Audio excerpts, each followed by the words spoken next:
नमो अरिहन्ताणं नमो सिद्धाणं नमो आयर्याणं नमो वज्रायाणं नमो लोहे सर्वसाहुरं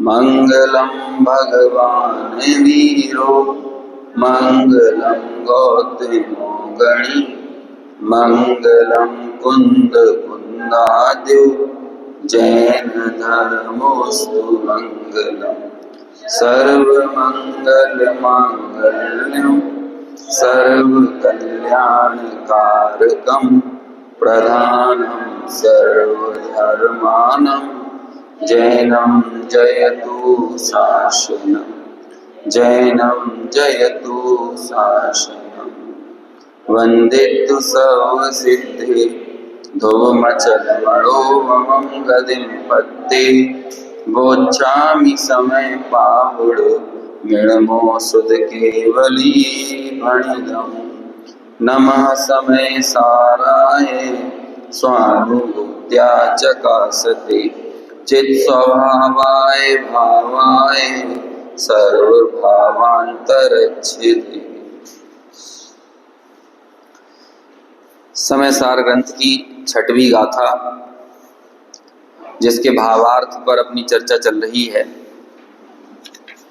भावार्थ को इस चर्चा को आगे बढ़ाएं उससे एक बार पहले अपन गाथा को पढ़ लेते हैं। पिछले 1-2 दिन से अपन ने ये गाथा पढ़ी भी नहीं है। पेज नंबर 15 पर णविहोदि अपमत्तो णपमत्तो जान गो दुजो भावो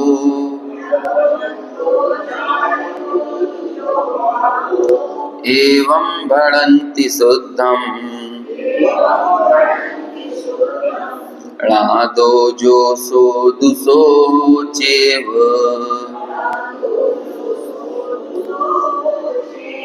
पद्यानुवाद नहीं प्रमात प्रमात नहीं जो एक गायक भाव इस रीति शोध का है अरुव ज्ञात हो तो वो ही है।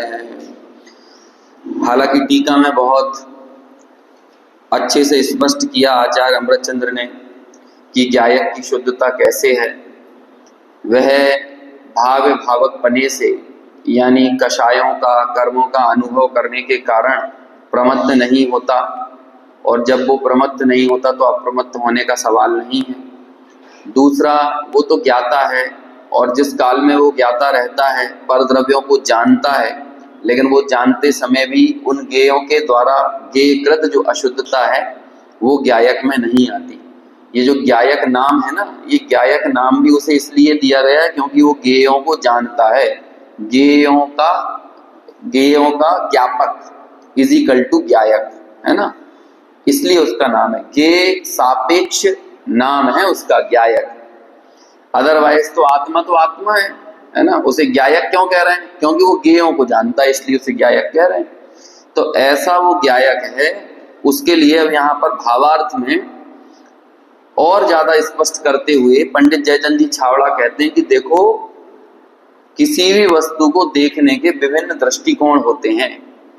जब जब भी आत्मा के बारे में संयोगों से या संश्लेष संबंध से गायक का कथन किया जाता है तो वो भी गायक मतलब आत्मा का कथन किया जाता है तो वो भी आत्मा को समझने की एक दृष्टि है, लेकिन वो अनुभूति में नहीं आ सकता। वो जो संयोगों वाला आत्मा है, वो जो संश्लेषों में पड़ा हुआ आत्मा है, वो कभी भी अनुभूति में नहीं आ सकता। तो फिर यहाँ पर इस भावार्थ में नयों के माध्यम से स्पष्टीकरण कर रहे हैं। ऐसे नयों का स्पष्टीकरण टीका में नहीं किया, लेकिन उसे भावार्थ में पंडित जयचंद जी छावड़ा स्पष्टीकरण कर रहे हैं। देखो, अपन को ये लग रहा होगा कि अपन यहाँ पे एक ग्रंथ पढ़ रहे हैं, एक ग्रंथ नहीं चल रहा है। पता है कितने ग्रंथ एक साथ चल रहे हैं? 3 ग्रंथ तो अभी साफ दिख रहे हैं, 4था ग्रंथ और शुरू हो जाएगा जब कलशों की बात आएगी। समय सार नाटक भी है ना, एक तो एक ग्रंथ तो चल रहा है मूल गाथाओं वाला, उसका नाम है समय सार।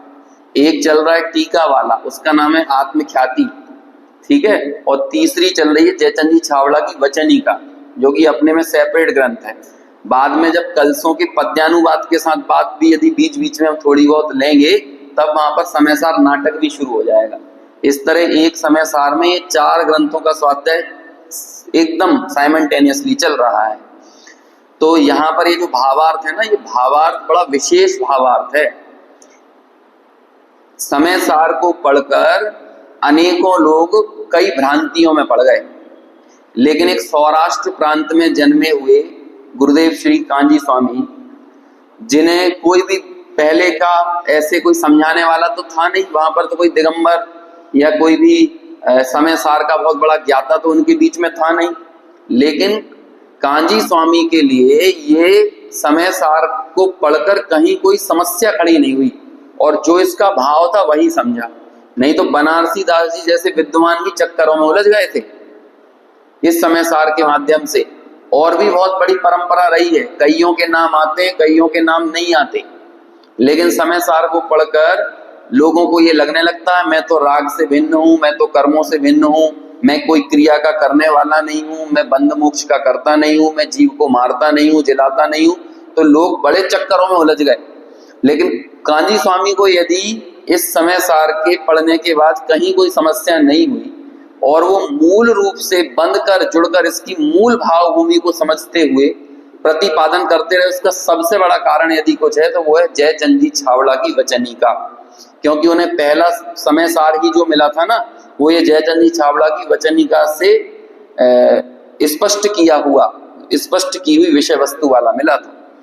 और उसके बहुत अच्छे से एक नमूना हमको यहाँ पर इस 6वीं गाथा की वचनिका में दिखता है। देखो कितना स्पष्ट कर रहे हैं कि जब कर्मों से युक्त आत्मा की बात की जाती है ना, वो सही है, लेकिन वो पर्यायार्थिक नय की दृष्टि है। आचार्य ने देखो कल एक बात कही थी, यहां पर कहां गया वो वाला पॉइंट, मूल द्रव्य जो है ना, मूल द्रव्य मूल द्रव्य तो अन्य द्रव्य रूप नहीं होता, मात्र पर द्रव्य के निमित्त से अवस्था मलिन हो जाती है ना। हम शुरू से ही पढ़ते हुए आगे बढ़ रहे हैं। अशुद्धता पर द्रव्य के संयोग से आती है, उसमें मूल द्रव्य तो अन्य द्रव्य रूप नहीं होता, मात्र पर द्रव्य के निमित्त से अवस्था मलिन हो जाती है। गंगा में जो कचरा मिला वो गंगा पवित्र नहीं हुई, लेकिन गंगा का ऊपर ऊपर की मलिनता आ गई है। आप यदि फिल्टर लगाओगे तो गंगा का पानी स्वच्छ आप प्राप्त कर सकते हो। ये जो पत्थर आता है पानी में अपने यहाँ, जो आरओ जिसको फिल्टर करता है, यदि वो दोनों एक दूसरे से तादात्म्य संबंध हो गया होता पत्थर और पानी का, तब तो कहीं के आरओ में ताकत नहीं थी कि पत्थर को अलग कर दे और पानी को अलग कर दे। वो आरओ से कैसे हो जाता है अलग? क्योंकि अलग अलग थे, तो वो जो अवस्था मलिन हुई थी दो चीजों के मिलने से। तो इसे ही बता रहे हैं पंडित जी की अशुद्धता दो द्रव्यों के मिलने से आती है। उसमें मूल द्रव्य तो हमेशा मूल द्रव्य रहता है, लेकिन ऊपर ऊपर की अवस्थाएं मलिन हो जाती हैं। द्रव्य दृष्टि से तो देखो, द्रव्य दृष्टि से तो द्रव्य जो है वही है, और पर्याय दृष्टि से देखा जाए तो मलिन दिखाई देता है। इसी प्रकार आत्मा का स्वभाव ज्ञायकत्व मात्र है, और उसकी अवस्था पुद्गल कर्म के निमित्त से रागादि रूप मलिन होती है। तो जब ये पुद्गल कर्म के निमित्त वाली बात की जाती है, मलिनता पर दृष्टि देखी जाती है, उसे ही बोलते हैं पर्याय दृष्टि, उसे ही बोलते हैं व्यवहार नय। क्योंकि दो द्रव्यों के संयोगों को मिलाकर कथन करने वाला जो नय होता है वो कहलाता है व्यवहार नय। इसी प्रकार आत्मा स्वभाव ज्ञायकत्व मात्र है, और उसकी अवस्था पुद्गल कर्म के निमित्त से रागादि रूप मलिन है, वह तो पर्याय है। पर्याय दृष्टि से देखा जाए तो वह मलिन ही दिखाई देता है, और द्रव्य दृष्टि से देखा जाए तो ज्ञायकत्व ही है, वह कभी जड़त्व नहीं हुआ। यहाँ मतलब ये जो गाथा चल रही है, इसमें द्रव्य दृष्टि को प्रधान करके कहा है। जो प्रमत्त अप्रमत्त के भेद हैं वो कैसे पैदा होते हैं? पर द्रव्य के संयोग जनित भेद हैं, पर द्रव्य के संयोग जनित पर्याय हैं। दो द्रव्यों की अवस्था मिली तब जाकर ही गुण स्थान खड़े होते हैं। कहते हैं नहीं, हम तो कई बार गुण स्थानों का कथन दो द्रव्यों के छूटने से भी करते हैं, तो भी हमें दूसरा द्रव्य याद करना पड़ा ना। कर्मों का क्षय हुआ तब जीव को क्षपक श्रेणी मिली, या कर्मों का क्षय हुआ तो छायक मोह नाम का गुण स्थान हुआ। तो छायक मोह में आपको याद किसको करना पड़ा? देखो 13वें गुण स्थान का कथन कर रहे हैं हम, या 14वें गुण स्थान का कर रहे हैं, बिना संयोग के करके बताओ। 13वें गुण स्थान का परिचय कैसे दिया? संयोग। आप योग को बीच में मत लेके आओ और 13वें गुण स्थान की बात करो, योग को बीच में मत लाओ और 14वें गुण स्थान की बात करो, मोह को बीच में मत लेके आओ और 11वें 12वें गुण स्थान की बात करो, लोभ को बीच में मत लेके आओ और करो 10वें गुण स्थान की बात। समझ में आया ना?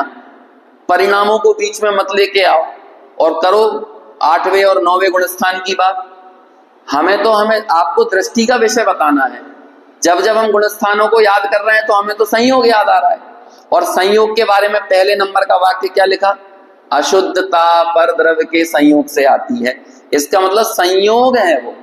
समझ में आया ना? संयोगी कथन है, स्वभाव का कथन नहीं है। समय सार स्वभाव का उद्घाटन कर रहा है, समय संयोगों का उद्घाटन नहीं कर रहा है। संयोगों को तो हम नेचुरल देख लेते हैं, हमें बताने की देखने की जरूरत नहीं पड़ती। एक छोटा सा बच्चा हो ना 2 साल का, उसे भी पानी में कचरा दिख जाएगा, लेकिन क्या उस कचरे के बीच में पानी की शुद्धता वो बच्चा देख सकता है? ऐसे ही अनादि काल से नर नार की त्रयंच मनुष्य पर्यायों में हमें संयोग तो दिख जाता है और उस पर्याय के कारण आने वाला विकार भी दिख जाता है, लेकिन हमें स्वभाव दिखता है। ये समय सार की टीका कैसे लिखी गई है? नाटक के रूप में लिखी गई है। नाटक है ना? ये नाटक मतलब क्या होता है? ना अटक इजिकल टू नाटक, ये है ना नाम। इसका मतलब जितने भी पर्याय और संयोग हैं इनमें ना अटक इजिकल टू नाटक। और अभी तक अनादिकाल से क्या हो रहा है? हम पर्यायों में और संयोगों में अटक रहे हैं। तो उसे ही अमृत चंद्राचार्य लिखते हैं, भैया ये जितनी पर्याय हैं, आगे तो ऐसा कहेंगे, अभी ज्यादा आगे नहीं, अभी 12 गाथाओं के बाद है ना, 12 गाथाओं के बाद कलशों की बारिश होने वाली है। कलशों की बारिश मालूम है? क्योंकि हम लोगों का माथा भी गर्म हो जाएगा 12 गाथाएं पढ़ के, तो कलशों का ठंडा पानी पड़ना चाहिए कि नहीं दिमाग पे। तो अभी थोड़ा थोड़ा तो हो ही रहा होगा। और ये समय सार में अमृत चंद्राचार्य को समझ में आया है, कहाँ कहाँ आदमी पर ओवरडोज हो गया, अब थोड़ी सी मधुरिम संगीतमय सुर लहरियां छोड़ देना चाहिए, है ना। तो संगीतमय सुर लहरियों के माध्यम से प्रेरणा वाली बातें करते हैं, है ना, हल्की बातें करते हैं। हल्की मतलब लाइट, जो बुद्धि में आसानी से ग्रहण हो जाए। तो वो 12 गाथाओं के बाद जब कलश आएंगे ना, तब ये कहेंगे कि ये तो सब ऊपर ऊपर तैरने वाली पर्याय हैं, जीव अजीव आश्रव बंध संवर निर्जरा मोक्ष, इनमें से किसी भी पर्यायों में ना अटक इजिकल टू नाटक, है ना। तो हम तो क्रोधमान माया लोभ में अटक रहे हैं, हम तो मनुष्य त्रियंच नरक आदि पर्यायों में अटक रहे हैं। आचार्य तो कहते हैं कि संवर निर्जरा में भी मत अटको, मोक्ष में भी मत अटको। आगे जब समय सार की टीका आगे बढ़ेगी ना, तो बीच बीच में आचार्य मालूम क्या कहेंगे? अब मोक्ष मंच से निकल गया, है ना। जैसे मोक्ष अधिकार खत्म होगा तो क्या बोलेंगे? अब मोक्ष ने अपना स्वांग दिखाया और मोक्ष मंच से बाहर निकल गया। निर्जरा ने अपना स्वांग दिखाया और निर्जरा मंच से बाहर निकल गई। संवर ने अपना स्वांग दिखाया और संवर मंच, सब निकल गए। मात्र एक रह जाता है आखिरी में। कौन रह जाता है? सर्व विशुद्ध ज्ञान। वही सर्व विशुद्ध ज्ञान, मतलब ज्ञायक ही रहे। सबसे आखिरी अधिकार का नाम है सर्व विशुद्ध ज्ञान। सर्व विशुद्ध ज्ञान अकेला रहे। सर्व विशुद्ध ज्ञान कौन होता है? नाटक देखने गए कभी भारत भवन में? भारत भवन, शहीद भवन में नाटक होते हैं। उसमें क्या होता है? पहले जो पात्र अभिनय दिखा रहे होते हैं, आखिरी में वो सारे पात्र अपने मूल रूप में परिचय देने आते हैं। समझ में आया ना? अब देखो, जो वो अभिनय दिखा रहे थे, कई बार ऐसा हो सकता है कि एक ही व्यक्ति 5 प्रकार के पात्र निभा रहा हो। कई बार हो सकता है वही लड़की बन के आ जाए, वही लड़का बन के आ जाए, वही बुजुर्ग बन के आ जाए। होता है कि नहीं ऐसा? जो सोलो एक्टिंग होती है, उस सोलो एक्टिंग में एक ही व्यक्ति 10-10 पात्रों को निभा देता है और फिर आखिरी में वो अपने मूल रूप में आता है परिचय देने के लिए, जब नाटक खत्म हो गया। ऐसे ही मोक्ष अधिकार में जब सब नाटक खत्म हो जाता है तो सर्वशुद्ध ज्ञान अधिकार आता है अपने मूल रूप में, और आखिरी में वो कहता कि मैं थोड़ी जाऊंगा, वो 10 स्वांग जो मैं बीच में निभा रहा था ना, वो थे नाटक, ये तो मूल है। वो स्वांग था, ये स्वभाव है। समय सार मात्र इतना ही है, स्वांग और स्वभाव के अंतर को समझना, इसका ही नाम समय सार है। हम लोगों ने स्वांग को स्वरूप मान लिया है। आचार्य विभिन्न तर्कों के माध्यम से बताते हैं कि स्वांग स्वांग है और स्वरूप स्वरूप है। समझ में आया कि नहीं? एक मेथड एक्टिंग होती है, सुना है ना? 2 तरह की एक्टिंग होती है, नेचुरल एक्टिंग और मेथड एक्टिंग। तो पहले दिलीप कुमार है ना, भारत के पहले मेथड एक्टर माने जाते थे। तो उन ऐसा है, जब देवदास फिल्म आई थी ना पुरानी, उसमें जो आखिरी में जो बीमारी की एक्टिंग की थी, तो वाकई ऐसी एक्टिंग करी थी कि वो वाकई में बीमार पड़ गए थे। और एकदम फैक्ट बात है जो कई समीक्षकों ने बताया कि जब दिलीप कुमार की वो एक्टिंग देखी ना, तो एक्टिंग देखने वाले भी बीमार हो गए, मतलब जिन्होंने उससे अटैच होकर देख लिया। तो पहली बार उन समीक्षकों को लगा कि पहली बार गलती से कोई बुखार आ गया होगा, ठंड वंड लग गई होगी, तो उन्होंने दूसरी बार देखा, और जब दूसरी बार एक्टिंग देखी ना, तब उन्हें फिर से बुखार आ गया। अब समझ रहे हो एक्टिंग में कैसी तन्मयता हो जाती है? वो एक्टर भी उसमें तन्मय हो, इसे बोलते हैं मेथड एक्टर, कि कुछ समय के लिए अपने मूल स्वरूप को भूल जाना और उसमें ही तन्मय हो जाना। और बाद में जब ऐसा, बिल्कुल ये फैक्ट बात है, जब लगातार त्रासदी वाली फिल्में की ना दिलीप कुमार ने, तो फिर वो वाकई में साइको हो गए थे, मतलब तनाव में रहने लगे थे, डिप्रेशन में। तो उन्हें कहा गया कि भैया अब इस तरह की फिल्में मत करो, तुम इतने डूब जाते हो अपने किरदार में कि उस किरदार की पूरी मानसिकता तुम्हारे भीतर घुस जाती है, इसलिए ऐसी फिल्में मत करो अब त्रासदी वाली।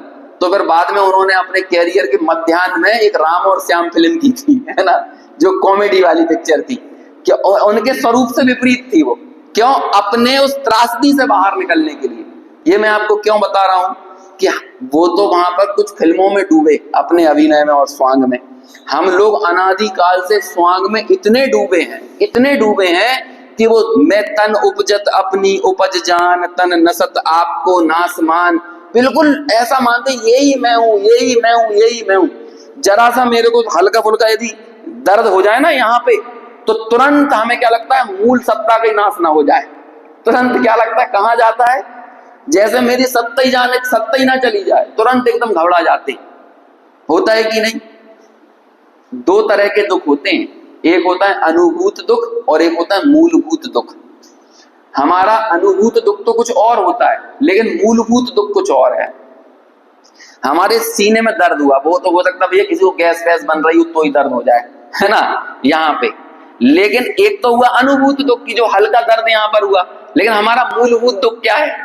ये नहीं है। मूलभूत दुख तो ये है कि कहीं ऐसा ना हो कि अटैक आ जाए और सत्ता ही चली जाए।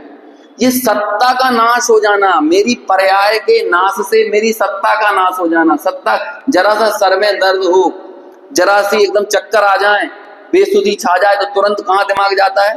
थोड़ा सा वायरल फीवर बढ़ जाए, तुरंत दिमाग कहाँ जाता है? यह स्वांग के साथ तन्मयता। हमें लग रहा है ये बात, हमारे भीतर में निस्संकता है कि ज्ञायक भाव इन पर्यायों में नहीं डोलता, चैतन्य भाव कर्मों को नहीं छूता, चैतन्य भाव इन स्वांगों में, इन विभिन्न असमान जातीय पर्यायों में नहीं ठहरता, नहीं रमता। वो तो कैसा रहता है? ज्ञायक तो ज्ञायक ही रहता है। जब तक इस बात की प्रतीति नहीं हो तो हमारा मूलभूत दुख कैसे जा सकता है? देखो, सम्यक दृष्टि के भी अनुभूत दुख तो हो सकता है, लेकिन उसे वो मूलभूत दुख है ना, वो नहीं है। सम्यक दृष्टि के सिर दुखेगा तो ऐसा नहीं है कि मैं तो एकदम ज्ञायक तत्व की बातें करने लगे, ऐसा नहीं है। सर दुखेगा तो बाकी में सर पकड़ेगा वो, लेकिन उसे सर दर्द का ही दुख है। उसे ये इस बात की दृढ़ प्रतीति है कि सर दर्द जो है ये मेरे स्वरूप में नहीं है। उसे इस बात की बहुत गहरी प्रतीति है कि चैतन्य में औदैहिक भावों में ऊपर नीचे होने के काल में भी सम्यक दृष्टि भीतर से अत्यंत निशंक रहता है, क्योंकि वो ये जानता है कि स्वांग स्वांग है और स्वरूप स्वरूप है। समय सार को एक लाइन में यदि बताना हो तो इतना ही है, स्वांग और स्वरूप का भेद विज्ञान इज इक्वल टू समय सार। और क्या है, यहां पर भी तो वही बता रहे हैं, एक पर्याय दृष्टि है जो स्वांग को बताती है और एक द्रव्य दृष्टि है जो स्वरूप को बताती है।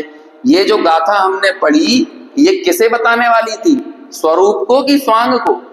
स्वरूप को। तो जब वो स्वरूप को बता रही थी तब सारे स्वांगों का निषेध कर रही थी।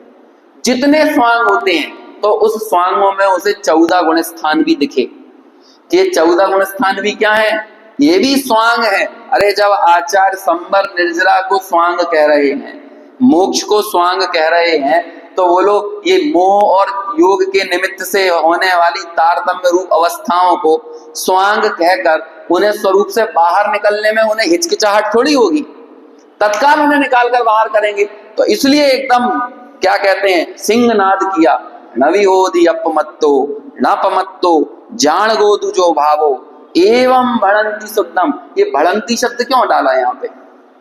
भड़ंती, भड़ंती मतलब सर्वज्ञों ने कहा है भड़ंती, भले सर्वज्ञ का नाम नहीं आया लेकिन ये भड़ंती मतलब ये केवलियों ने कहा है, श्रुत केवलियों ने कहा है। एवं भड़ंती, इस भांति शुद्ध है वो, क्योंकि वो प्रमत्त और अप्रमत्तता को प्राप्त नहीं करता। तो इस बात को और स्पष्ट जयचंद जी छावड़ा नयों से कर रहे हैं। देखो अब आगे पढ़ते हैं, कल तक हमने जहां पढ़ा था उसके आगे ज्ञायक नाम है ना, ज्ञायक नाम भी उसे ज्ञेय को जानने से दिया जाता है, क्योंकि ज्ञेय का प्रतिबिंब जब झलकता है तब ज्ञान में वैसा ही अनुभव होता है ना। जब जो ज्ञेय ज्ञान में झलके तो अनुभव, मतलब इसे ही बोलते हैं ज्ञेयाकार होना। ज्ञान में माइक झलका तो इसमें माइक की अनुभूति होगी कि नहीं? अनुभूति इन द सेंस कि माइक को उसके संपूर्णता से, उसकी संपूर्ण द्रव्य गुण पर्यायों से जानने की सामर्थ्य होना, ये ज्ञान में है कि नहीं? तो जब ज्ञान ने ये जाना, ज्ञान जब छहों द्रव्यों को भिन्न भिन्न जानता है तो छहों द्रव्यों के आकार रूप होता है। आकार रूप होने का मतलब क्या है? उस ज्ञेय की अशुद्धता नहीं आ रही अपने भीतर, लेकिन उस ज्ञेय को पृथकता जानना। अरे आकार मतलब सीधी सी बात, साकारम साकारम ज्ञानम निराकारम दर्शनम, ये वाले सूत्र सुने हैं कि नहीं? ज्ञान कैसा होता है? साकार होता है। साकार मतलब होता है विकल्पात्मक। विकल्पात्मक मतलब विशेष को जानने वाला। और दर्शन, दो गुण है ना, दर्शन और ज्ञान। साकारम ज्ञानम निराकारम दर्शनम, ये सूत्र है कि दर्शन गुण जो है वो सामान्य को जानता है, सामान्य प्रतिभास। लेकिन ज्ञान कैसे प्रतीति करेगा? विशेष, क्योंकि ज्ञान एक पूरी प्रोसेस से होकर गुजरता है, बहुत साइंटिफिक प्रोसेस है वो। और इस प्रोसेस को समझने के लिए आपको तत्वार्थ सूत्र का मेरे हिसाब से 10वां या 11वां कौन सा सूत्र है, 9वां, हाँ वही 8 से 10 के आसपास का सूत्र होगा, अवग्रह इहा आवाय धारणा।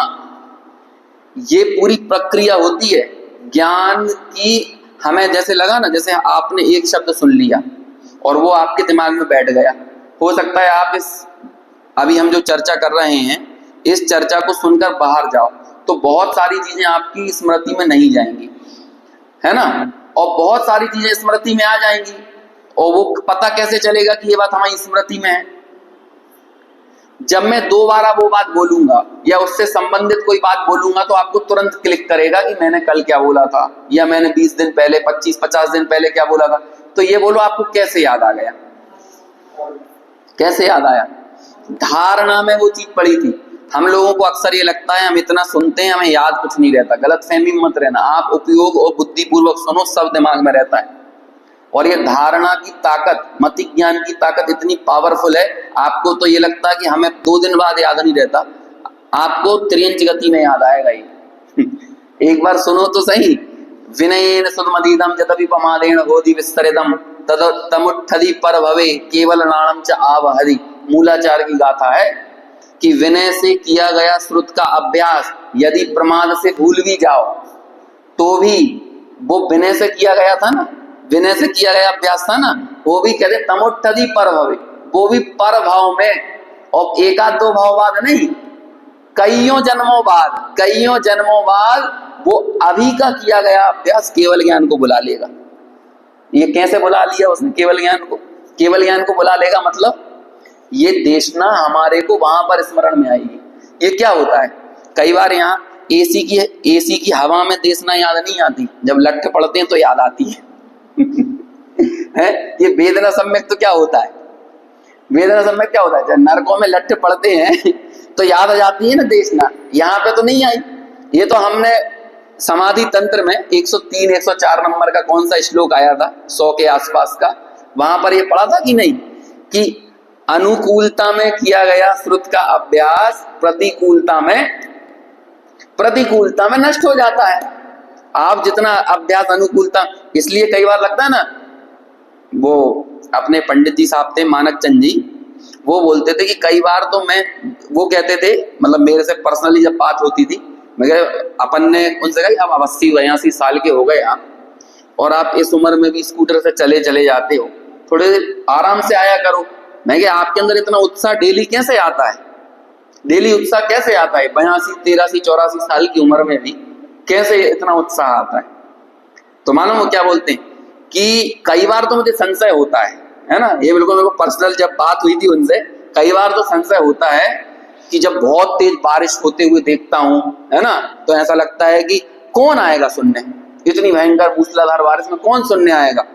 लेकिन जब मैं यहाँ आता हूं ना, और जब मुझे लोग बैठे हुए दिखते हैं, तो इनको देखकर मुझे अगले 2-4 महीने का उत्साह मिल जाता है इन लोगों को देख के, है ना, कि देखो इतनी बारिश में जब ये लोग आ रहे हैं तो इनके अंदर वो जो श्रुत जिन देशना के प्रति जो रुचि है, जो ललक है, तो मैं तो कुछ नहीं कर रहा हूं, मैं तो बहुत छोटा सा काम कर रहा हूं। मतलब वो अपने कार्य के प्रति भी इतनी निष्प्रहता के साथ बोलते थे, बहुत छोटा सा काम है कि ये सब क्या है, मैं तो इन सब लोगों की काल लब्धि के, इन्हें देखना सुनने की काल लब्धि पकी है ना, तो मैं तो मात्र छोटा सा निमित्त बन रहा हूं और कुछ नहीं है। इनकी प्रकृतियां मुझसे गुलामी करवा रही हैं, बस ये उनके वचन थे। और तब जाकर वो इतनी निष्प्रहता के साथ बिल्कुल 82 साल की उम्र में पीछे आंटी को बिठाल के, है ना, और वो भी स्कूटर भी बुरा लमरेटा उससे वो चले आते थे। ये क्या है, आपको ये भूधरदास जी वगैरह और 16वीं 17वीं शताब्दी के विद्वानों को और जीवों को देखने की जरूरत नहीं है। हमारे आसपास भी ऐसे भूधरदास जी दिख जाते हैं, है ना, हमारे आसपास भी ऐसे ध्यानत राय जी हैं। लेकिन जब इनकी चर्चाएं 100-200 साल बाद कभी करी जाएं, तब जाकर पता चलता है। अब कई बार लोगों की चर्चाएं लिख दी जाती हैं और कई बार नहीं लिखी जाती हैं, लेकिन महापुरुष उतने ही थोड़ी होते हैं जितने लिख दिए जाते हैं। महापुरुष तो बहुत होते हैं, है ना, साधर्मी बहुत होते हैं, जिन तत्व के, जिन अभ्यास के, आगम के प्रेमी बहुत होते हैं। अब बोलो 24 तीर्थंकरों की जो महापुराण आपने पढ़ लिया, उसमें कितने महापुरुषों की बात आई होगी? यदि बहुत से बहुत आई भी होगी ना तो 1000। आप 1000 महापुरुषों के नाम नहीं लिख सकते, 1000 मोक्षगामियों के नाम नहीं लिख सकते। लेकिन बोलो एक एक महापुरुष के बारे में सुनो, एक एक कूट से, जैसे सम्य शिखर की कूट है ना, एक एक कूट से कितने कितने मोक्ष गए, कहीं से 1 करोड़, कहीं से 2 करोड़। अब बोलो उन 2 करोड़ लोगों के बारे में कहीं लिखा गया है? कहीं लिखा गया? लेकिन उन 2 करोड़ लोगों ने भी अपने औदैहिक भावों को गौण करके ज्ञायक भाव की दृष्टि की थी कि नहीं की थी? बताओ, की थी कि नहीं? और हम सब लोग अपने जीवन में औदैहिक भाव को मुख्य कर देते हैं। आज पानी ज्यादा गिरा, आज काम ज्यादा आ गया। सबसे पहले यदि कोई चीज छूटती है तो क्या छूटता है? तत्व विचार छूटता है, ज्ञानाभ्यास छूटता है। सबसे पहले एक मेहमान आ जाएगा ना, अदना सा मेहमान, जिसने 20 साल से आपकी खबर नहीं ली होगी, और वो 20 साल बाद भी दरवाजे पे जाएगा, तो सबसे पहले क्या छोड़ोगे बोलो? 20 साल में आपके घर में कई बार अच्छे बुरे प्रसंग बन गए और उसने आपकी खबर नहीं ली 20 साल में, लेकिन वो भी किसी कारण से मान के जब बंसल में इलाज करवाने आए तो सबसे पहले आपके घर टपकेगा। तो बोलो उस दिन हम क्या छोड़ेंगे? लोक लाज में क्या छोड़ेंगे? यही छोड़ेंगे कि नहीं? और फिर कमाल की बात है, छोड़ेंगे तो छोड़ेंगे, लेकिन इस चीज से अपने आप को जस्टिफाई भी करेंगे। अब क्या करें, आज मेहमान आ गया था, सबसे पहले क्या छोड़ दिया? ये जब तक हम अपने औदैहिक भाव को गौण करके ज्ञायक भाव को मुख्य करना नहीं सीखेंगे ना, ज्ञायक तत्व समझ में नहीं आएगा। ये इन चीजों से हमें ये सारे परमाणु योग के उदाहरण हमारे लिए प्रेरणा है। और आपके अंदर यदि दृष्टि पैदा हो गई ना तो आपको परमाणु योग चारों तरफ दिखाई देगा, चारों तरफ परमाणु योग दिखाई देगा। और कहाँ दिखाई देगा? एक बार क्या मनीष जी मेरठ ने संजीव जी के बारे में बोला कि संजीव जी मतलब क्या थे, वो वास्तव में पुराण पुरुष थे। तो अब कई लोगों के पेट में दर्द हो सकता है, पुराण पुरुष कैसे हो सकते हैं? अरे पुराण पुरुष मतलब क्या होता है? हम पुराणों में पुरुषों को पढ़ के भी क्या प्रेरणा लेते हैं? जिन शासन से जुड़ने की प्रेरणा लेते हैं। और संजीव जी ने भी जीवन भर काम किया तो क्या किया? आपको जिन शासन से जुड़ने की प्रेरणा ही तो मिली, पुराणों का और औचित्य क्या होता है? और ऐसे आप देखोगे जगह जगह ऐसे पुराण पुरुषों की भरमार मिलेगी आपको मिल जाएंगे। और क्या चाहिए? उदय से भिन्न गायक को देखने की दृष्टि, यही पुराणों का उद्देश्य है। कर्मों से भिन्न गायक को देखने की दृष्टि, यही कर्णानुयोग का उद्देश्य है। और द्रव्यानुयोग मतलब गायक में रमते समय हम किन किन पर पदार्थों से भिन्न होते हैं, यही चरणानुयोग की दृष्टि है। और एकमात्र गायक तत्व में रमे रहना, ये द्रव्यानुयोग की दृष्टि है। आप बोलो गायक की मट्टी पलीत करके कोई सा भी अनुयोग खड़ा करके बताओ, हो ही नहीं सकता। पर्याय दृष्टि भी, पर्यायार्थिक नय भी पर्याय दृष्टि करवाने के लिए नहीं है, पर्यायार्थिक नय भी द्रव्य दृष्टि करवाने के लिए है। समझ में आया? ये मत समझ लेना कि यहाँ पर द्रव्यार्थिक नय से कथन चल रहा है तो कर्णानुयोग का कोई औचित्य नहीं है। सब ये सारी बात यहाँ पर बताते हैं। अब देखो आगे क्या कहा। अब ये कोई चर्चा निकल जाती है ना तो दूसरी तरफ हम डाइवर्ट हो जाते हैं ना। गायक नाम भी गेय को जानने से दिया जाता है, क्योंकि गेय का प्रतिबिंब जब झलकता है तब ज्ञान में वैसा ही अनुभव होता है। तथापि उसे गेयकृत अशुद्धता नहीं है, क्योंकि जैसा गेय ज्ञान में प्रतिभासित हुआ वैसा गायक का ही अनुभव करने पर गायक ही है। अरे गायक नाम उसे सिर्फ पर गेयों को जानने के कारण थोड़ी है, गायक नाम उसका स्वागेय को जानने के कारण भी है ना। तब यदि अब देखो हम कितना मायाचारी करें। एक बार मेरे पास बहुत पहले मैसेज आया, उत्तम आर्जव धर्म के दिन, है ना, उत्तम आर्जव धर्म के दिन। वो मैसेज कहाँ से आया कैसे आया ये तो नहीं मालूम, लेकिन वो मैसेज दिमाग में छप गया। स्वपर प्रकाशक ज्ञान जाने ना स्वा को कभी, दुनिया में इससे बड़ा मायाचारी और कोई नहीं, है ना। ज्ञान का नेचर क्या है समझ में आया कि नहीं? स्वा पर प्रकाशक ज्ञान, ज्ञान का नेचर क्या है? स्वा को और पर को प्रकाशित करना, ये उसका नेचर है, मूलभूत स्वभाव है। You are born to do this, तुम इसी काम को करने के लिए हो। बस गायक किसके लिए है? स्वा और पर को जानने के लिए, स्वा और पर को जानने के लिए, स्वा और पर को जानने के लिए, यही काम के लिए है ना। जैसे कि हमने किसी व्यक्ति की नियुक्ति की, काय के लिए नियुक्ति की कि भाई को आपको अमुक अमुक ये काम करना है।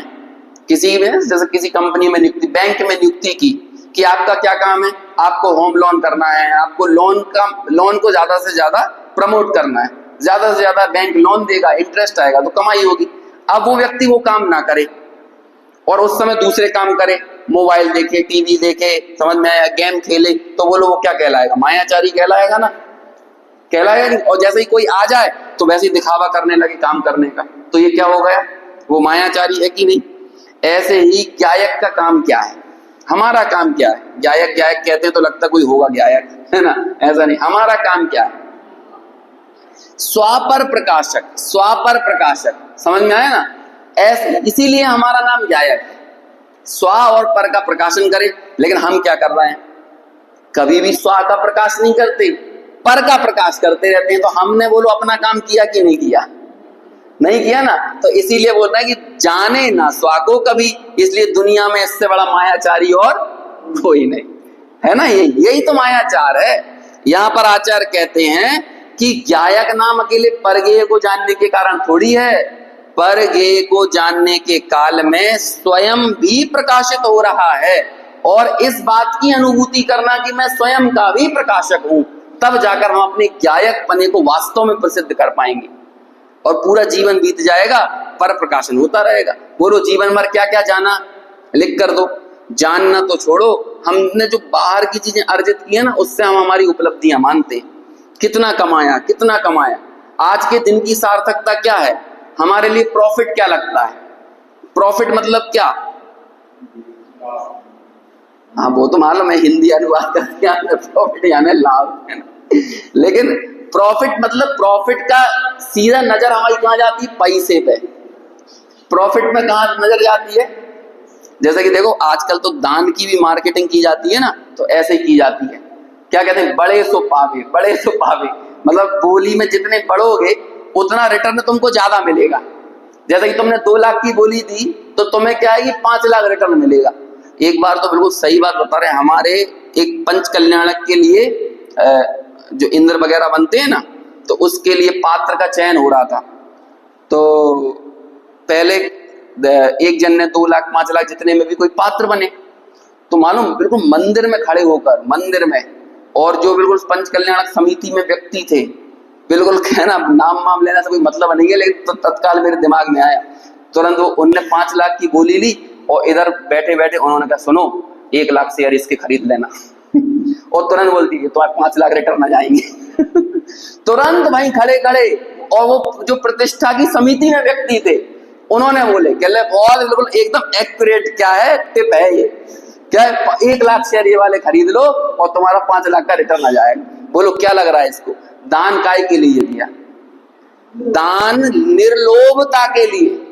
निर्लोभता का लाभ किसी को लाभ नहीं लगता, लेकिन 5 लाख के 15 लाख हो जाएंगे तो ये लाभ सबको लाभ लगता है। बोलो निर्लोभता का वेदन किया है? निर्लोभता का लाभ, निर्मानता का लाभ, निष्क्रोधता का लाभ, है ना, निष्कपटता का लाभ, ये लाभ हमको लाभ लगा। दान काय के लिए दिया? लेकिन जब भी लाभ की बात होती है तो क्या याद आता है? मुझे तो लगता है दुनिया में यदि आपको बीतरागी आदमी देखना है ना, तो पैसे गिनने वाले को देखो जो नोट गिनते समय आदमी इतना बीतरागी हो जाता है, ना उसे पंखे की हवा दिखती, ना कूलर की हवा दिखती, ना गर्मी दिखती। समझ में आया? सामने से कोई सुंदर सी कन्या निकल जाए तो उसके अंदर कोई काम वासना पैदा ना हो, नोट गिनने में इतना बीतरागी हो जाता है समझ में आया? कुछ भी हो जाए, बाजे बज जाए तो भी नोट गिनने में मगन है। बोलो, और जहां पर यही बोलते हैं स्वरूप की अनुभूति करो तो सब दिखने लगते हैं, बाजा बज रहे हैं, कांकरोच की आवाज भी आने लगती है उसको गायक की अनुभूति करने में सब। बोलो ये झूठी बात नहीं हुई कि हमें डिस्टरबेंस हो रहा है सब तरफ से बहुत, और नोट गिनते समय कहीं का डिस्टरबेंस नहीं होता, गड्डी अलग दो तो बीतरागी भाव से नोट गिनते रहेंगे बताइए आप। तो ये जहां रुचि होती है वहां उपयोग नहीं लाना पड़ता। हमारा सारा का सारा फोकस रुचि का है, रुचि। इसलिए तो ये आचार्यों ने छोटे छोटे सूत्र दिए हैं, काय के लिए दिए? रुचि अनुयायी वीर, कि पुरुषार्थ वहां पे काम करता है जहां पर रुचि होती है ना। तो ऐसे यहाँ कहना है कि एक बार अपने गायक भाव की मैं गायक हूं, पहले तो ये बात मानो, और दूसरे बात फिर उसमें तन्मयता के साथ निपुणता प्राप्त करो। उसमें मैं गायक हूं कि जब पर प्रकाशन के काल में भी ज्ञान प्रकाशित हो रहा है कि नहीं, ज्ञान भाव आ रहा है कि नहीं, लेकिन हमें लग रहा है कि नहीं ज्ञान तो आ ही नहीं रहा। अब ये नहीं है कि पहली बार बैठोगे तुरंत तभी तुम्हें अपना ज्ञान भाव दिख जाएगा। अनादि के संस्कार तो पर को प्रकाशन करने के पड़े हुए हैं ना। बारंबार विचार विचार विचार करने से, अभ्यास करने से, पदार्थों का निश्चय करने से, आगम का सेवन करने से ही ये अभ्यास हमारा प्रबल होगा। मुनि राजों के लिए ये कहा है। हम लोगों को लगता है ना कि हम पढ़ तो लेते हैं लेकिन ध्यान में मन नहीं लगता। ध्यान में मन लगने के लिए पदार्थों का निश्चय होना जरूरी है। और प्रवचन सार की 232 नंबर की गाथा में कुछ पूछ रहे हैं? हाँ,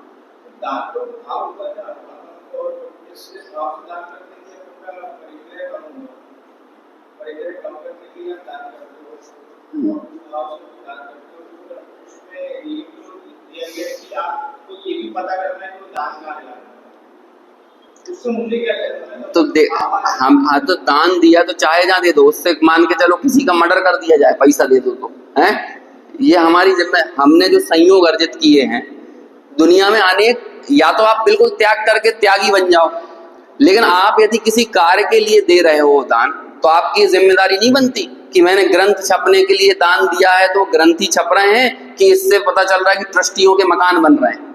ये हमारा दायित्व होता है कि नहीं? हमने जिस कार्य के लिए दान दिया, वैसे तो दान 4 ही प्रकार के होते हैं, है ना, इसलिए रुपए पैसों का दान कहीं दान नहीं है। वो दान तो बस इसलिए है कि हम अपने प्रति जो पैसों की थोड़ी आसक्ति कम करें और उस धन का कुछ सदुपयोग हो जाए और कुछ शुभ कार्यों में, प्रभावना आदि कार्यों में वो लगे, इसके लिए दान है ना। लेकिन एक बार आपने दान दे दिया फिर आपको क्या नहीं, बिल्कुल देखना चाहिए दान तो। हाँ, भले वापस नहीं मिले तो पहले ही परख के दो ना, पहले ही परखो। ऐसा क्यों दो आंख मूंद के? यदि हम सिर्फ ये सोच रहे हैं कि मान सम्मान के लिए 1500 लोग बैठे हुए हैं तो इन सब में हमारा थोड़ा विशेष सम्मान हो जाएगा, ऐसी भावना से मान दोगे तो आप परखोगे नहीं। लेकिन आप परखोगे यदि, तो आपको इस बात की परवाह नहीं पड़ती कि 1500 लोग क्या सोच रहे हैं, वो पैसा सही जगह पर लग रहा है कि नहीं। पता चल रहा है आपने पैसा दिया और उससे आलू प्याज खिलवाया जा रहा है, तो वो लोग फिर क्या मतलब हुआ? आपने तो किस चीज में निमित्त बन गए? फिर तो हम गलत चीजों में कारण बन गया, हमारा धन संपत्ति देना। ऐसा एक वाक्य आता है ना, न्याय से कमाओ, विवेक से खर्च करो और अनासक्ति में जियो। तो विवेक से खर्च करो अकेला नहीं, विवेक से दान भी करो, क्योंकि आप अल्टीमेटली पैसा दे रहे हो ना, तो वहां विवेक का इस्तेमाल होना ही चाहिए। खैर चलो, अभी यहाँ छोड़ते हैं इस विषय को, हमारा ये वाला भावार्थ आज पूरा करना है हमको, है ना। चलो आगे पढ़ते हैं, जरा थोड़ा तेजी से चलेंगे। देखो अब आगे कहते हैं और चीजों को स्पष्ट कर रहे हैं। यह जो मैं जानने वाला हूं सो मैं ही हूं, अन्य कोई नहीं। ऐसा अपने को अपना अभेद रूप अनुभव हुआ, तब इस जानने रूप क्रिया का कर्ता स्वयं ही है और जिसे जाना वह कर्म भी स्वयं ही है। इस पे मैं और विस्तार नहीं करूंगा, कल अपन ने चर्चा की थी। फिर देखिए, ऐसा एक ज्ञायकत्व मात्र स्वयं शुद्ध है, यह शुद्ध नय का विषय है।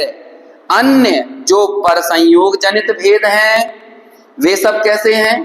वे सब भेद रूप अशुद्ध द्रव्यार्थिक नय के विषय हैं। अशुद्ध द्रव्यार्थिक नय भी शुद्ध द्रव्य की दृष्टि में पर्यायार्थिक ही है। देखो, जब ऊपर ऊपर का नय खड़ा होता जाता है ना, तो नीचे नीचे के नय व्यवहार नय होते जाते हैं। जैसे कि एक देश शुद्ध निश्चय नय के लिए, अशुद्ध निश्चय नय कैसा है? व्यवहार। जब तक अशुद्ध निश्चय नय अकेला खड़ा है और उसके ऊपर कोई नय नहीं है, तब तक वो निश्चय नय है। उसके जहां पर एक देश शुद्ध निश्चय नय आ गया तो नीचे का नय क्या हो गया? व्यवहार, है ना। मैंने आज सोचा था कि आज मैं नयों की चर्चा करूंगा, लेकिन आज भी नहीं हो रही है, लेकिन कल 101% करेंगे, है ना। कल पक्के में होगी, और तब हम जो 8 नयों को एक बार देख लेंगे ना, तो फिर जो भी मैं बोलूंगा आगे वो आपको समझ में आएगा, है ना। यदि अभी समझ में नहीं आ रहा होगा तो आगे वो समझ में आएगा। फिर मैं नयों का प्रयोग नहीं भी करूंगा तो आप समझोगे कि ये किस नए से बात है, ये किस नए से है ना। इसलिए व्यवहार नहीं है ऐसा समझना चाहिए।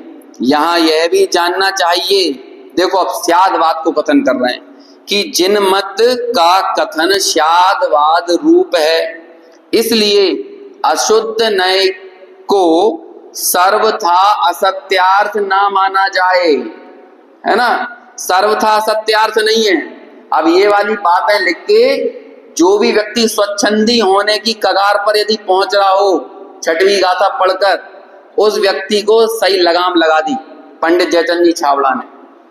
शुद्ध नय की बात का पक्ष लेकर ये ना समझा जाए कि अशुद्ध नय असत्यार्थ सर्वथा है।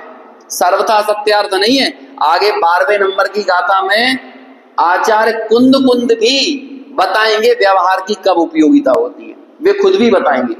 11 गाथाओं तक निश्चय नय शुद्ध नय करते जाएंगे, और 12वें नंबर की गाथा में बताएंगे कि व्यवहार नय कब किसको कहां जरूरी है। क्योंकि स्यादवाद प्रमाण से शुद्धता और अशुद्धता दोनों वस्तु के धर्म है, और वस्तु धर्म वस्तु का सत्व है। अंतर मात्र इतना ही है कि अशुद्धता पर द्रव्य के संयोग से होती है। ये तो क्या है? सूक्ति वाक्य है। अशुद्धता पर द्रव्य के संयोग से होती। जब जब जीव को अशुद्ध कहा जाए तब तब आप ऑटोमेटिक ये समझ लेना कि कोई ना कोई पर द्रव्य का संयोग है। जब जब अशुद्ध कहा जाएगा, बड़े क्रोधी हो, बड़े कसाई हो, बड़े मानी हो, तो वो लोग ये कहा जा रहा है परद्रव्य का संयोग है कि नहीं। क्रोध का संयोग, तो क्रोध का संयोग परद्रव्य का संयोग, क्योंकि क्रोध बिना किसी परद्रव्य के अवलंबन के पैदा नहीं होता। ये हमने देखा था चार्ट में, है ना। राग को किस कोटि में डाला था? कर्म की कोटि में। अशुद्ध नय को यहां हे कहा है क्योंकि अशुद्ध नय का विषय संसार है और संसार में आत्मा क्लेश भोगता है। जब स्वयं पर द्रव्य से भिन्न होता है तब संसार छूटता है और क्लेश दूर होता है। इस प्रकार दुख मिटाने के लिए शुद्ध नय का उपदेश प्रधान है। अनादिकाल से अशुद्ध नय का को विषय बनाया लेकिन संसार नहीं छूटा, क्लेश नहीं छूटा, दुख नहीं छूटा। यदि दुखों को मिटाना है तो कौन सी दृष्टि पैदा करना पड़ेगी? शुद्ध नय की। अशुद्ध नय को असत्यार्थ कहने से यह ना समझना चाहिए कि आकाश के फूल की भांति वह वस्तु धर्म सर्वथा ही नहीं है। ऐसा नहीं है जैसे आकाश में फूल नहीं होते ऐसे अशुद्ध नय बिल्कुल नहीं होता। अरे जब हम अशुद्ध नय की आंख बंद करते हैं तब वो अशुद्ध नय दिखता नहीं है, लेकिन वस्तु में तो दोनों ही चीजें हैं ना। प्रमाण से देखा जाए तो एक दिन अपनी बात निकली थी ये कि कोई भी आगम का कथन प्रमाण से शुरू होता है और शुद्ध नय तक लेकर जाता है, और कथन करने की पद्धति ऐसी ही होना चाहिए। बात आप शुरू करो प्रमाण से और पूरी करो कहां? शुद्ध नय पर, है ना।